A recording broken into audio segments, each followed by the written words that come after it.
मंडळी, वेक जीवी वेक उचीस ही एक प्रसिद्ध रशियन म्हण आहे. तिचा अर्थ आहे 100 वर्ष जगा आणि 100 वर्ष शिका. ही म्हण भारत आणि रशिया यांच्या मैत्रीला अगदी तंतोतंत लागू पडते. दुसऱ्या महायुद्धानंतर जग दोन गटांमध्ये विभागलं गेलं होतं. एका बाजूला अमेरिका आणि तिचे मित्र देश, तर दुसऱ्या बाजूला सोव्हिएत रशिया. त्या काळात भारत नव्याने स्वतंत्र झाला होता आणि जगात आपलं स्थान मजबूत करण्याचा प्रयत्न करत होता. त्याचवेळी भारत आणि सोव्हिएत रशिया यांच्यात मैत्रीचे संबंध निर्माण झाले. हळूहळू ही मैत्री फक्त राजकारणापुरती मर्यादित राहिली नाही, तर संरक्षण, उद्योग, विज्ञान, तंत्रज्ञान आणि शिक्षण अशा अनेक क्षेत्रांमध्ये दोन्ही देश एकमेकांच्या जवळ आले. भारतात अनेक मोठे कारखाने, स्टील प्लांट आणि औद्योगिक प्रकल्प उभारण्यासाठी रशियाने मदत केली. भारतीय सैन्याच्या शक्तीतही रशियन शस्त्रास्त्रांचा मोठा वाटा राहिला. आणि इतकंच नाही, तर जेव्हा जेव्हा भारतावर आंतरराष्ट्रीय दबाव आला, तेव्हा रशिया अनेकदा भारताच्या बाजूने उभा राहिला. त्यामुळे भारत आणि रशिया यांची मैत्री जगातल्या सगळ्यात विश्वासू मैत्रींपैकी एक मानली जाते. पण मंडळी, गेल्या काही वर्षात जागतिक राजकारणात मोठे बदल होताना दिसत आहेत. आज भारत हळूहळू अमेरिकेच्या जवळ जाताना दिसतोय. व्यापार, संरक्षण आणि तंत्रज्ञान या क्षेत्रात भारत अमेरिका संबंध वेगाने वाढत आहेत. तर दुसऱ्या बाजूला रशिया सध्या अनेक आंतरराष्ट्रीय संघर्षांमध्ये अडकलाय. त्यामुळे भारत आणि रशिया यांच्यातलं अंतर थोडं वाढल्याचं दिसतंय. त्यामुळे भारताच्या मदतीसाठी उभा असलेला आपला मित्र भारत गमावताना दिसतोय. म्हणूनच आतापर्यंत भारत आणि रशिया यांची मैत्री कशी राहिली आहे, या मैत्रीत दुरावा काय येतोय आणि भारत अमेरिकेकडे का झुकतोय, तसंच रशियापासून भारताचं लांब जाणं कसं धोकादायक ठरू शकतं, याचाच घेतलेला हा सविस्तर आढावा. नमस्कार, मी सुदेश आणि तुम्हाला तर माहिती आहे आपला विषयच भारी आहे. मंडळी, भारत आणि रशिया यांच्या मैत्रीचा इतिहास पाहिला तर त्यात अनेक महत्वाचे टप्पे दिसतात. त्या टप्प्यांपैकी एक मोठा टप्पा म्हणजे 1955 साल. 1955 मध्ये भारताचे पहिले पंतप्रधान जवाहरलाल नेहरू हे सोव्हिएत रशियाच्या दौऱ्यावर गेलते. त्या काळात जगात शीतयुद्ध सुरू होतं आणि अनेक देश दोन गटांमध्ये विभागले गेले होते. पण अशा परिस्थितीत नेहरूंच्या या दौऱ्याला सोव्हिएत रशियामध्ये खूपच सकारात्मक प्रतिसाद मिळाला. रशियानं भारताकडे फक्त मित्र देश म्हणून नाही, तर भविष्यातील महत्वाचा भागीदार म्हणून पाहायला सुरुवात केली. नेहरूंच्या या भेटीनंतर लवकरच सोव्हिएत संघाचे नेते निकिता क्रुश्चेव आणि पंतप्रधान निकोलाय बुलगालिन हे भारताच्या दौऱ्यावर आले. या भेटीदरम्यान त्यांनी भारताच्या अनेक महत्वाच्या मुद्द्यांवर उघडपणे पाठिंबा दर्शवला. फक्त राजकीय पाठिंबाच नाही, तर विकासाच्या क्षेत्रातही रशियाने भारताला मोठी मदत देण्याचं आश्वासन दिलं. खनिज तेल, संशोधन, जलविद्युत प्रकल्प उभारणे आणि औद्योगिक विकासासाठी लागणारी यंत्रसामग्री देण्याची ग्वाही रशियानं दिली. यामुळे भारताच्या औद्योगिक विकासाला मोठी चालना मिळाली आणि दोन्ही देशांची मैत्री आणखी मजबूत झाली. पुढे 1991 मध्ये एक मोठा बदल घडला. सोव्हिएत युनियन म्हणजे सोव्हिएत रशियाचे तुकडे झाले आणि अनेक स्वतंत्र देश निर्माण झाले. अनेकांना वाटलं होतं की आता भारत आणि रशिया यांचे संबंध कमकुवत होतील, पण प्रत्यक्षात उलट घडलं. सोव्हिएत संघ संपल्यावरही भारत आणि रशिया यांच्यातली मैत्री कायम राहिली आणि काळानुसार ती आणखी मजबूत होत गेली. 2014 मध्ये भारतात नरेंद्र मोदी यांनी पंतप्रधान पदाची सूत्रे हाती घेतली. त्यांच्या नेतृत्वात भारताने परराष्ट्र धोरणावर अधिक लक्ष केंद्रित केलं. जगातल्या मोठ्या देशांशी संबंध मजबूत करण्यावर भर दिला. याच काळात मोदी आणि रशियाचे अध्यक्ष व्लादिमीर पुतीन यांच्यातही चांगले वैयक्तिक संबंध निर्माण झाले. अनेक बैठका, दौरे आणि करारांमुळे दोन्ही देशांमधलं सहकार्य अधिक वाढलं.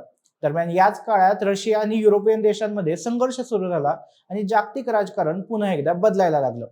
हळूहळू रशिया आणि युरोपियन देशांमध्ये तणाव वाढू लागला. त्याचबरोबर रशिया आणि अमेरिकेमधले जुने वादही पुन्हा वर येऊ लागले. या वादामागे एक मोठं कारण होतं, ते म्हणजे जागतिक वर्चस्व आणि भूराजकीय हितसंबंध. जगात कोणाचा प्रभाव जास्त राहणार, कोणत्या भागावर कोणाचा प्रभाव असणार, यावरून अमेरिका आणि रशिया यांच्यात सतत स्पर्धा सुरू झाली. आणि त्यात आणखीन एक महत्वाचा मुद्दा होता, नाटोचा विस्तार. नाटो म्हणजे अमेरिका आणि युरोपियन देशांचा एक लष्करी गट. रशियाच्या मते हा गट हळूहळू रशियाच्या सीमेजवळ पोहोचत होता. त्यामुळे रशियाला आपल्या सुरक्षेचा धोका वाटू लागला. परिणामी 2021 नंतर परिस्थिती आणखी गंभीर झाली. रशिया आणि युक्रेन यांच्यात युद्ध सुरू झालं आणि युद्धामुळे जगभरात मोठी खळबळ उडाली. या पार्श्वभूमीवर अमेरिकेने रशियावर कडक आर्थिक निर्बंध लादले. अनेक रशियन कंपन्या, बँका आणि उद्योगांवर बंदी घालण्यात आली. याशिवाय दोन्ही देशांमध्ये सायबर हल्ल्यांचे आरोप तसेच अण्वस्त्र नियंत्रणाचे प्रश्न यावरूनही वाद वाढू लागले. म्हणजेच मंडळी, एकीकडे भारत आणि रशिया यांची मैत्री कायम असली तरी दुसरीकडे रशिया आणि वेस्टर्न कंट्रीज म्हणजे पाश्चिमात्य देश यांच्यामधला वाढता संघर्ष हा जगाच्या राजकारणाला नवीन वळण देऊ लागला. आणि याच बदलत्या परिस्थितीत भारतालाही आपली भूमिका बदलावी लागली. कारण रशिया आणि अमेरिका यांच्या संघर्षाचा परिणाम इतर देशांनाही सहन करावा लागला होता. रशिया युक्रेन युद्ध सुरू झाल्यानंतर जागतिक राजकारण आणखी गुंतागुंतीचं झालं. युद्धाच्या पार्श्वभूमीवर अमेरिकेने रशियावर कडक आर्थिक निर्बंध लादले, पण इतक्यावरच अमेरिका थांबली नाही. त्यांनी रशियासोबत व्यापार करणाऱ्या इतर देशांवरही दबाव टाकायला सुरुवात केली आणि स्पष्ट शब्दात सांगितलं गेलं की रशियासोबत व्यापार केला तर अमेरिका शांत बसणार नाही. यासोबतच अमेरिकेने टॅरिफ पॉलिटिक्स म्हणजेच व्यापारावर कर आणि निर्बंधाचा दबाव वाढवण्याची रणनीती वापरायला सुरुवात केली. या सगळ्या घडामोडींमध्ये भारत देखील अडकला, कारण एका बाजूला भारताचा जुना आणि विश्वासू मित्र रशिया होता, तर दुसऱ्या बाजूला जगातली सगळ्यात मोठी अर्थव्यवस्था असणारा देश अमेरिका. मंडळी, अमेरिका आज जगातली एक महासत्ता मानली जाते. तिच्याकडे प्रगत संरक्षण तंत्रज्ञान, अत्याधुनिक शस्त्रास्त्र, मजबूत अर्थव्यवस्था आणि जागतिक प्रभाव आहे. त्यामुळे भारत आणि अमेरिकेचे संबंधही गेल्या काही वर्षात झपाट्याने वाढलेत. विशेषतः तंत्रज्ञान, संरक्षण, आरोग्य, अंतराळ संशोधन, सायबर सुरक्षा आणि India US initiative on critical and emerging technology सारख्या उपक्रमांमुळे दोन्ही देशांमध्ये जवळचं सहकार्य निर्माण झालंय. आज अमेरिका हा भारताचा सगळ्यात मोठा व्यापारी भागीदार मानला जातो. त्याबरोबर इंडो पॅसिफिक क्षेत्रात चीनच्या वाढत्या प्रभावाला रोखण्यासाठी भारत अमेरिका सहकार्य हे भारतासाठी अत्यंत महत्वाचं मानलं जातं. पण इथेच भारतासाठी एक मोठं द्वंद्व निर्माण झालं. जर अमेरिकेसोबतचे संबंध मजबूत ठेवायचे असतील तर रशियासोबतचे जुने संबंधांचं काय करायचं हा प्रश्न निर्माण झाला. याच धोरणाचा भाग म्हणून अमेरिकेने गेल्या काही महिन्यात भारतावर रशियाकडून कच्च्या तेलाची आयात कमी करण्यासाठी दबाव टाकल्याचंही दिसून आलं. त्यामुळे भारताला काही प्रमाणात अरब देशांकडून कच्च्या तेलाची आयात वाढवावी लागली. म्हणजेच मंडळी, आज भारत एका महत्वाच्या टप्प्यावर उभा आहे आणि एका बाजूला जुना मित्र रशिया तर दुसऱ्या बाजूला वाढतं सहकार्य असलेली अमेरिका. या दोन्ही देशांशी संबंध सांभाळत समतोल साधणं ही आजच्या भारताच्या परराष्ट्र धोरणासमोरील सगळ्यात मोठी कसोटी बनली आहे. त्यामुळे आजच्या घडीला भारताचं परराष्ट्र धोरण खूप नाजूक वळणावर उभं आहे, कारण सध्या भारताचा कल थोडासा अमेरिकेकडे जास्त झुकलेला दिसतोय. पण या भूमिकेचे काही परिणाम पुढे दिसू लागले. भारत अमेरिका संबंध वाढत असताना दुसऱ्या बाजूला भारत आणि रशिया यांच्यात थोडासा दुरावा निर्माण होत असल्याची चर्चा सुरू आहे. आणि याच परिस्थितीचा फायदा घेत चीन आणि रशिया यांच्यातली मैत्री अधिक मजबूत होताना दिसते. म्हणजे भारत रशियापासून थोडा दूर गेला तर रशिया चीनच्या आणखी जवळ जाऊ शकतो आणि हे भारतासाठी धोरणात्मक दृष्ट्या चिंतेचं ठरू शकतं.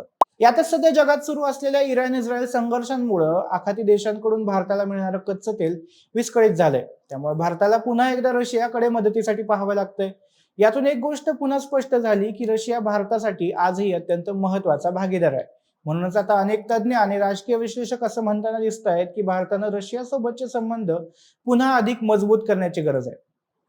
खरं तर मंडळी, इतिहास पाहिला तर रशिया अनेकदा भारतासाठी खंबीर मित्र म्हणून उभा राहिलाय. उदाहरण द्यायचं झालं तर 1965 भारत पाकिस्तान युद्ध या काळात एक महत्वाची घटना घडली होती. त्यावेळी अमेरिकेने भारताला शस्त्र पुरवण्यावर निर्बंध घातले होते, पण त्याच वेळी सोव्हिएत युनियन म्हणजे त्या काळातील रशियाने भारताला मदतीचा हात दिला होता. यामुळे भारताच्या संरक्षण व्यवस्थेला मोठा आधार मिळाला आणि दोन्ही देशांमधला विश्वास आणखी मजबूत झाला. म्हणूनच आजही अनेकांना वाटतं की जागतिक राजकारण कितीही बदललं तरी भारत आणि रशिया यांची मैत्री ही फक्त व्यवहाराची नाही तर विश्वासाची मैत्री आहे आणि ती टिकली पाहिजे.